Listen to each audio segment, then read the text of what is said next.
কম করে তেল দিলাম। তেল গরম হয়ে যাচ্ছে, আমি আদা লঙ্কা টমেটোটা হালকা ভেজে নিই।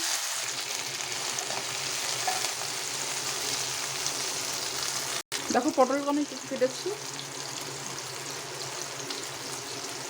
পুরো পটলটা কেটেছি, উঠিয়ে নিই, মিহি করে বেটে নিই।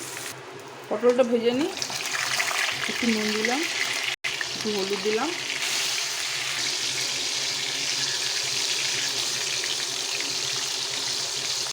পটলটা ভাজা ভাজা উঠিয়ে নিই।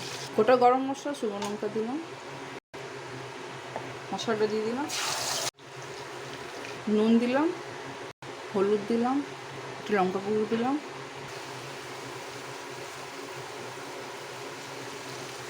সামান্য অল্প জল দিলাম, দিলাম ভাজা জিরে, একটু হাত দিয়ে দিলাম, একটু চিনি দিলাম, একটু ছেড়ে যাচ্ছে, ভাজা হয়ে যাচ্ছে মশলা, পটল দিয়ে দিলাম, আমি ছানা দিলাম, তো পনিরও গ্রেট করে দিতে হবে। ছানাটা দিয়ে একটু ভেজে নিই, একটু জল দিয়ে দিলাম, ঢেকে দিই, দেখি এবার